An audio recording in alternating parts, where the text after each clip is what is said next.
শুনেন, আল্লাহর নবীর মিলাদের খুশি উদযাপন করা শরঈ এতেবারে মুস্তাহাব মুস্তাহসান, কিন্তু আশেকের কাছে এটা ফরজের উপরে ফরজ। কথা বলেন ঠিক কিনা?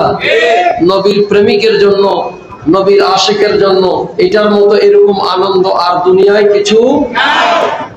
আমরা টিভি মিডিয়াতে প্রশ্ন করা হয়েছে, আমরা জবাব দিয়েছি। ওরা বলতেছেন দুইটা ঈদ, এটা আপনারা কোন ঈদ পাইলেন? কথা বলছে কি বলছে না? আপনারা জানেন, তারপর আমি একটু স্মরণ করছি। আমি ফেসবুকে লেখে যে জুলুস করছে, কেউ নামাজ পড়ে নাই। এই যে বহতানে আজিম, আমাদের বিরুদ্ধে একটা মিথ্যা, যারা জুলুস করি এই কথা বলে, এমন কোন মানুষ আছে যারা জুলুস করছে নামাজ পড়ে নাই? আমরা আজকে এলান দিয়ে নামাজ পড়বো, যাতে তাদের একটা কালের চপেটা ঘাত হয়। কতক্ষণ ঠিক কিনা? এক নম্বর কথা হলো, শরঈ দুইটা ঈদের কথা আপনারা শুনেছেন, ঈদ উল ফিতর এবং ঈদ উল আযহা। আমরা ঈদ উল ফিতর এবং ঈদ উল আযহা উদযাপন করি, তারপরও আমরা এই দিনটাকে কেন ঈদের দিন বলি? দেখুন, কোরআনে কারীম সূরাতুল মায়েদা 112 নম্বর আয়াতের মধ্যে বনি ইসরাইল, আল্লাহ তাআলার এই হাওয়ারিগণ, বনি ইসরাইল হযরত ঈসা আলাইহিস সালামের উম্মতেরা নবী হযরতে সাইয়্যিদনা ঈসা আলাইহিস সালামের কাছে আরজি রাখলেন, আমরা নগণ্য মানুষ, আমাদের সমাজের মধ্যে বিত্তশালী প্রভাবশালীরা আমাদেরকে ঠাট্টা করে, ঠিসারা করে, কেমন নবীর তোমরা উম্মত হইছো, তার তাবেদারি করতেছো, কি তোমাদের দাম আছে?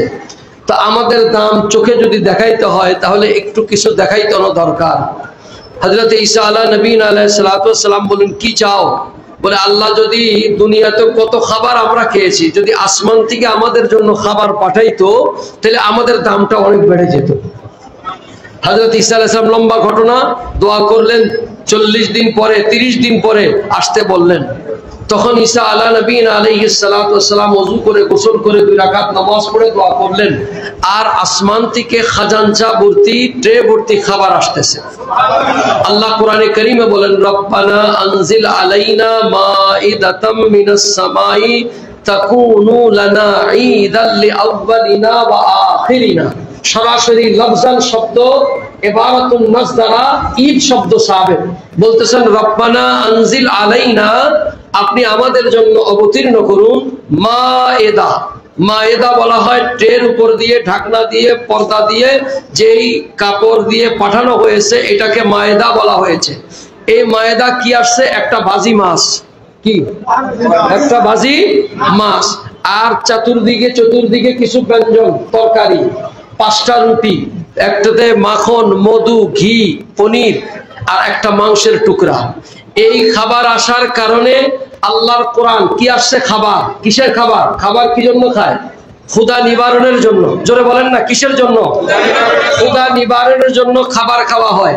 এই খাবার আসছে, এই দিনকে আল্লাহ তাআলা কোরআনে আজিমের মধ্যে ঈদের দিন বলছে। এখন আমার কাছে প্রশ্ন, এটা তো ডাইরেক্ট কোরআনে কারীমের ঈদের দিন। যারা আমাদেরকে ব্যঙ্গ করে বলে এটা কোন ঈদ, ঈদের নামাজ কই, খুতবা কই, আমি জানতে চাই আল্লাহর কোরআনের এই ঈদের নামাজ কোথায়? এই ঈদের খুতবা কোথায়? এই ঈদের খুতবা নামাজ নাই, কিন্তু ঈদ শব্দ আসছে, খাবারটা আসমান থেকে আসছে, আর এটা হলো পেটের ক্ষুধা নিবারণের জন্য।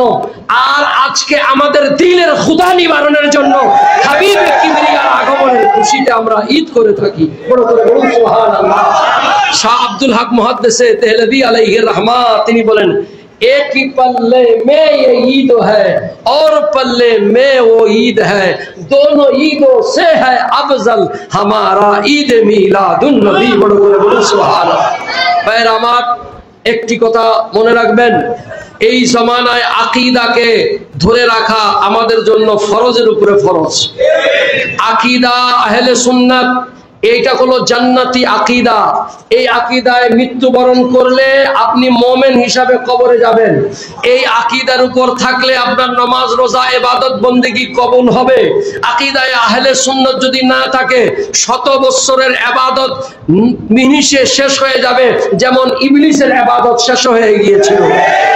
ইবলিসের আমল খারাপ ছিল না, আকীদা খারাপ ছিল। ইবলিসের আকীদা কি ছিল? কারণ হযরতে আদম আলা নবীনা আলাইহিস সালাতু ওয়াস সালামকে আল্লাহ যখন তাজিম করার জন্য বলছেন, কি করার জন্য বলছেন? সে এই তাজিম করে নাই। এই তাজিম না করার কারণে আল্লাহ তার লক্ষ বছরের ইবাদত দেখে নাই। এমনি ভাবে আল্লাহ তাআলা তাকে জান্নাত থেকে বের করে দিয়েছে। মনে রাখবেন, এই ইবলিসের মতো আমল করনেওয়ালা বহু দুনিয়ায় আছে।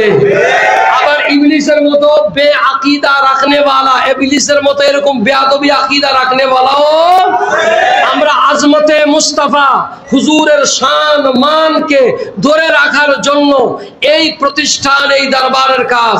সুতরাং এই দরবারকে আপনারা, এই মাদ্রাসাকে ধরে রাখবেন, কারণ এখান থেকে ঈমানের ফ্যাক্টরি। এটা কিসের ফ্যাক্টরি?